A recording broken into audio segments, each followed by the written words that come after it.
this podcast. Our topic for today is the UK cleaning market lagging behind the rest of Europe? I'm Louise and this is Diane, and this topic is one, thank you, close to our hearts. But you are a bit of an expert on this at the moment, aren't you, Diane? You've just been selected, and last week we're speaking at a massive European conference in Paris. And I really want to hear about all the experts you met around Europe and how their domestic cleaning markets are going. But before we go on to that, tell us about the show. What was it like, and what were you up to?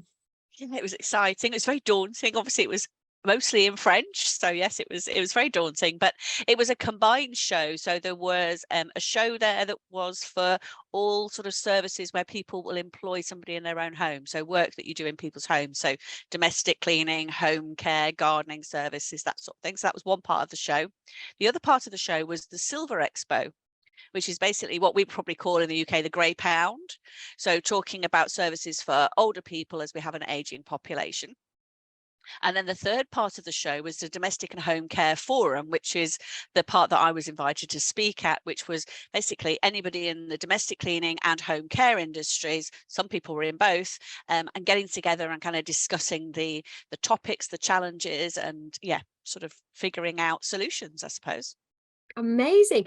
So obviously, you know, we're an island. We can be quite insular here sometimes in the UK. Well, first of all, how did you portray domestic cleaning in the UK? If you were to sum it up briefly for us, how do you describe it to people that've got no idea? Well, the first question I was asked was, how is the UK domestic cleaning industry supported by the government, and how is it regulated? And you can imagine my answer to that was kind of, I don't think the UK government is aware of the domestic cleaning industry in any major way. So, yeah, it was very much that it's an unregulated industry. It lacks support politically and just generally, I think. And so, yeah, I was kind of coming from a position of it's an amazing industry and there's huge demand, but it's not real. It's a bit Wild West out here in the UK, shall we say. I don't really like that description because I want to feel proud of my industry, but it is hard to describe it sometimes as much else. And I know we work hard to do something about it, but that's not the case everywhere then.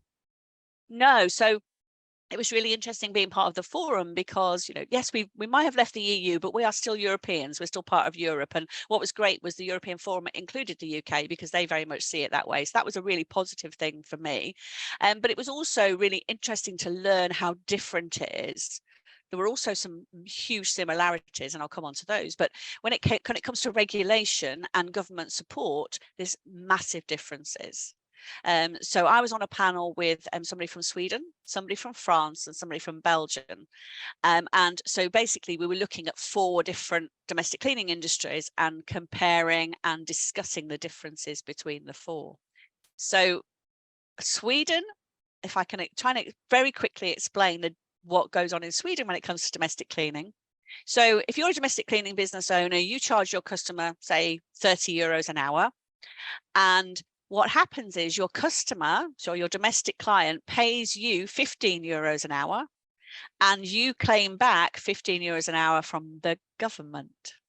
Okay. And is that set at 30 or is it just 50-50? No, it's just 50%. So just using that as an example, the government literally pays 50% of the domestic cleaning bill. So the consumer pays 50 and the government pays 50 as a subsidy, if you like, for the industry. In France, they've just introduced a very new system in July this year. It's taken a long time to put it together, but they've just introduced a new system in July this year where you can claim back 50% of what you pay a domestic cleaner as a tax rebate. As part of when you fill in your tax return, you put in how much you paid a domestic cleaner and you get a tax allowance of 50% of the cost of that domestic cleaner. Okay. In Belgium, it's slightly different. So they actually subsidise 2/3 of the price, but the maximum you can charge in Belgium is €27 an hour. Your customer pays 9 and the government pays the other 18.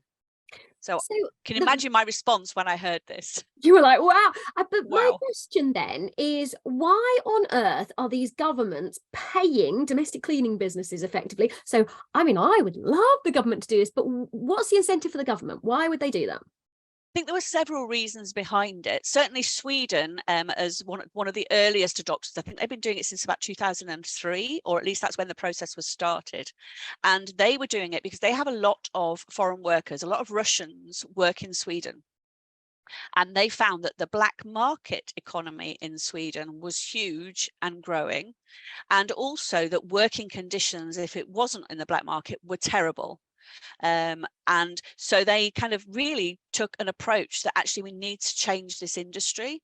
And so they took the approach was, if we subsidize it, then we completely remove any incentive for the consumer to use the black economy, or, you know, cash in hand. They completely removed that incentive, because it means that why would you choose an unregistered, uninsured cash in hand cleaner if you can choose you know, an insured business and still actually pay a really reasonable price? So that was kind of the first driving force behind it, was to get rid of the cash economy. But then it was also a concerted sort of thought process, I think, around women in the workforce. And I don't mean the cleaners, I mean actually women going back to work and encouraging women to work, and actually making it easier for women to work by having good support at home. So there was a political will from that point of view as well. And they looked at it from a monetary point of view, that if professional women go back to work sooner, then actually that costs less than the subsidy. How many of us get calls, well, I've got to go back after maternity leave? I mean, sometimes it's like 50% of my business. I love it. Yeah. Absolutely. So yeah, so it was really interesting to just see, and it was a big shock, massive shock, that, and when I sort of started researching it, and I had an inkling before the conference, but I didn't know how extensive it was, particularly in those 3 countries. It's not the whole of Europe by any means, but certainly those 3 countries are paving the way. It almost seems unbelievable, doesn't it? It almost seems like, well, why would they do this? It's almost too good to be true. And so what's the impact on the businesses that are operating in that environment? Well, what's happened is, I mean, France is, so it's too new in France to see what impact it's had on the businesses, but in Belgium and Sweden, it's had a massive impact. It's actually allowed people to grow much bigger businesses. 80% of businesses are still 10 employees and below, so they're still relatively small businesses. But when they don't have the VAT threshold to go through, hang on, what's this? I know, no VAT. It's not a luxury, so why would it be VAT-able? So do they have VAT in those countries? They do. Okay, not on domestic cleaning. Oh my goodness. And this is something, so we only covered this last week or the week before, didn't we? And it's a real barrier. So when they chose to get rid of VAT, it was never on it? I don't know if it was ever on it. I don't know the answer to that question, but it's not seen as a luxury. And I think that's the real mindset shift around domestic cleaning in those 3 countries. It's an essential. Like care almost, isn't it? Care is essential. Like, why should the government tax you on care? And whereas in this country, it's seen as a luxury. And is this our culture? What do you think? Yeah, and I talked a bit about that in the forum, you know, our you know, when we had people in service, you know, that does it kind of go back to that mentality that rich people have cleaners? We know that that's not the truth, especially those of us in the industry, but politically and to the wider public, is it seen as a luxury or is it seen as a necessity? And I talked a lot about that at the forum, that we know it's changing. You know, we know that 40% of 25 to 34-year-olds either have or are looking for a cleaner. So we've got a massive generational shift that's coming, but we're not there yet. So overall, I think most people would say that having a domestic cleaner is a luxury, although we know that our clients don't see it that way. And how many times do I get, or you get, a phone call from an 80-year-old going, oh, I just can't do it anymore? The guilt they feel about phoning me. Obviously, I'm like, please phone me. But they feel terrible. There is a real guilt sometimes around getting a cleaner because they see it as a luxury. And and young people absolutely don't have the same hang-ups. No. And I think, you know, this is common, isn't it, with older people, that they feel guilty because they feel like they should be doing it themselves because they've always done it themselves. And it's kind of part of their role, if you like, is to do it. And also with an aging population, we've got a younger population that are coming through that want the help in the home because they're all double income families. But then we've got the older aging population that actually physically need the help. So interesting. Okay, but I'm guessing that's similar in most countries. Yeah, so what was quite interesting actually was that the three countries that I've talked about have really revolutionized the industry, I feel. But then there was somebody there from Greece that I spoke to, and somebody there from Portugal. They weren't on the panel with us, but they were in the audience and came to speak to me afterwards. And they were saying that it's very much like the UK in their countries. It's very much seen as a luxury. It's very hard can be very hard to grow a business. There is VAT on it, or the equivalent of VAT on it. It's a different mindset. So they're hoping that with the examples from the three other countries in Europe, a bit like me, I'm hoping that that's the template really for change. And the nice thing is, I mean, if you're telling me that Sweden brought it in 2003, there are stats, there's figures, there's data. Yes. We know the impact that it's having on their economy. I know that every economy, every country is slightly different, but for any government to bring in a change, they want a case study. And Sweden's excellent, isn't it? Let's be a bit more... and that was definitely my thinking afterwards. Like, okay, how do we, promote this change in the UK? And the stats have got to be there. So that's my next step, is to find that information and what difference has it made. Certainly the person that I was invited onto the forum by, she's been involved in this for 10 years. She's been very heavily involved in the French model and helping them introduce it, but she has that information. So I will definitely be liaising with her, and she's already said, whatever information we need, she's there to support us as well. So. But you mentioned, obviously, you gave figures of 27, 30 pounds an hour. Is it capped? Like, what? Tell us about the money side. So, so in Sweden, it's not capped. It's just 50%. I don't know how that works in reality, but that's what I was told. In Belgium, it's capped at the 27 because they will only pay €9. So the customer is only allowed to pay up to €9. Does that relate so that's how to it's their minimum wage? Is that? I believe so. The reason they set it at €9 was actually at the time they introduced it, which was a few years ago. That at the time they introduced it, that was probably what somebody cash in hand was charging, and they wanted to destroy. That was a conscious decision, and somebody was there from the political committee that introduced this, and they said that was a conscious decision to destroy the cash economy around domestic cleaning, was to set it at so cheap. There is just no way a consumer would ever use a cash in hand cleaner. Wow. And how's it done that? Because it's really interesting, because as part of my role, I speak to self-employed, cash in hand, one-man bands, or people that are just setting up and they haven't quite registered yet. And it's interesting because actually they have quite a different perspective on it. They're like, well, I just clean for my mum and my friend, and they don't see themselves as the black economy. No, but that's how politically they're going to find this quite offensive, this conversation.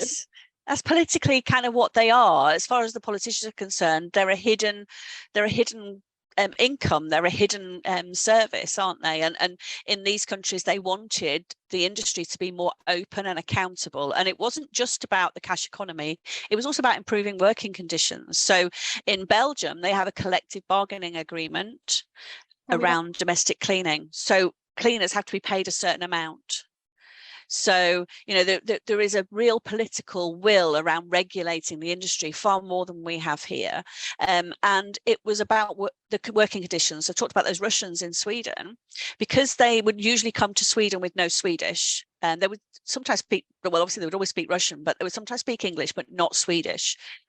So it was pushing them at a disadvantage in the labour force and making them work in the cash economy with no sort of like holiday pay, terrible working conditions. And actually, so this was also a drive to improve those working conditions in the industry as well, which is definitely something that we would want to get behind, because it's a tough old job out there. Yeah. Oh, it's quite interesting, isn't it? So I'd be interested in a collective bargaining agreement, because we obviously have minimum wage, living wage. We've talked about that extensively. But to have a cleaner's wage, which should be more than that, and to change the attitude of an entire public, that actually cleaners don't deserve just minimum wage, they deserve significantly more. Especially, I think you'd have a bit of a fight, especially with people's opinion on the NHS, which we often get compared to. Yes, and that was an interesting conversation around at the forum as well, was that's quite common across Europe. That's not just a UK thing where people look down on cleaners and think that they're not worth as much, but it has changed in Sweden and Belgium because of these changes. So the rest of Europe is kind of still in that same position as the UK when it comes to the views, a perception of cleaning. Okay. And what does this do? Do you have any idea on the idea of recruitment? Because recruiting right now, getting new people in the industry, it's tough. We've lost a phenomenal amount thanks to Brexit, COVID, you can name anything. But the end result, I think we were talking to, was it Neil from Bix? And he was saying 33% of jobs are currently vacant, unfilled in the UK in the commercial industry. Yeah. I mean, it's not great. Has it made a difference, some of these actions in other countries, or are they still having recruitment issues?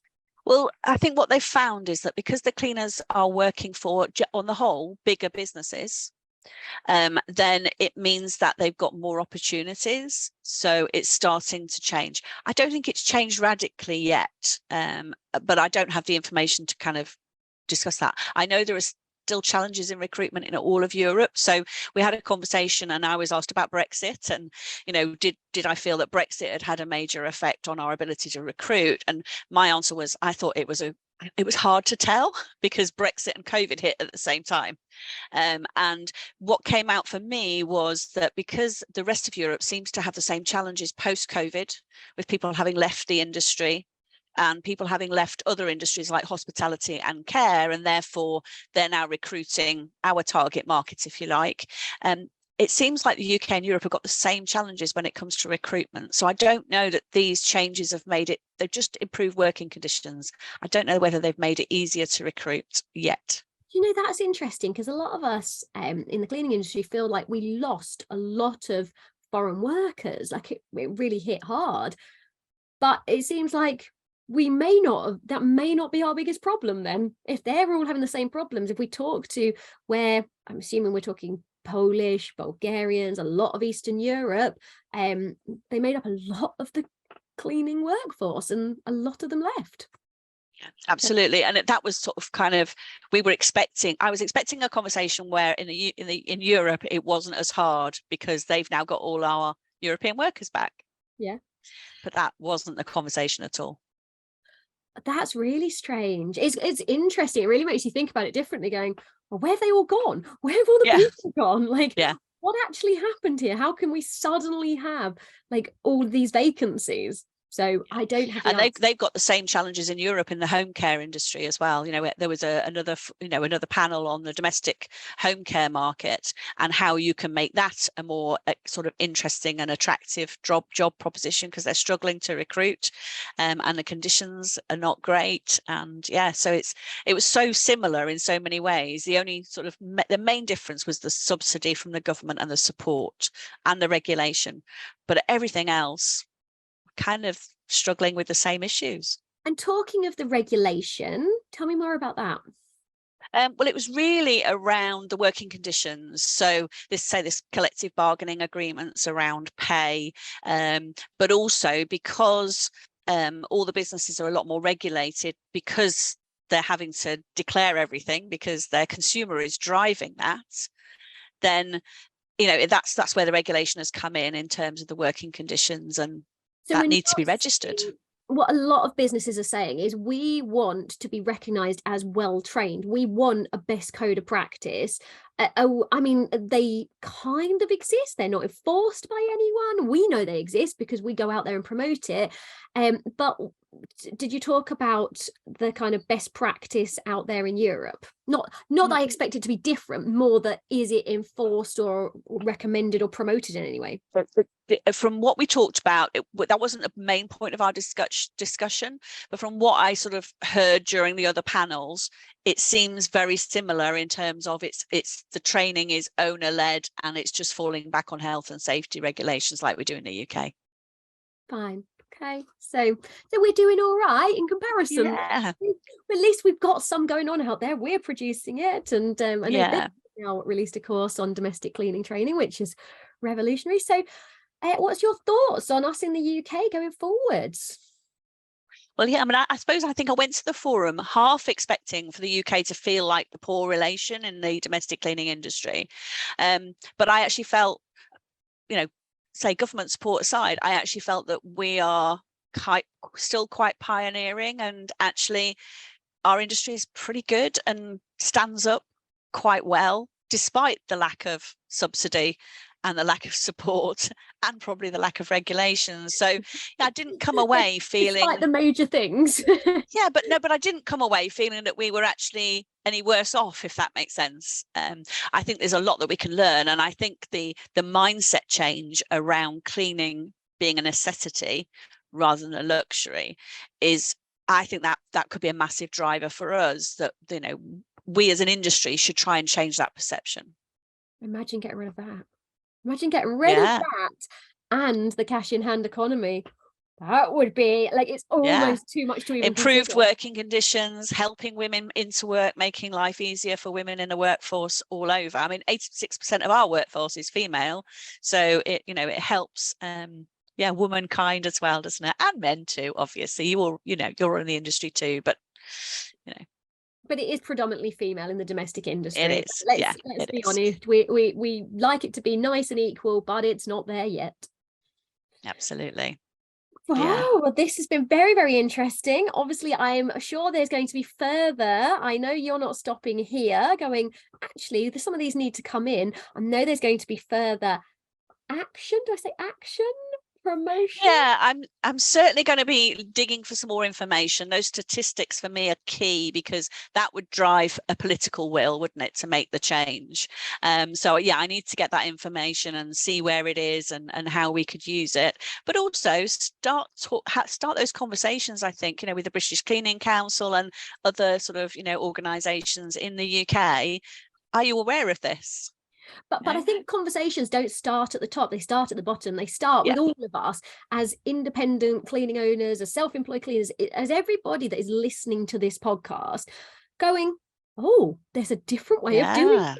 Oh, hang on, other people are doing it differently. Have we considered some of these models? What would benefit us? And going, it doesn't have to be the way it always has been. And I think those conversations need to start, and it will take time, obviously.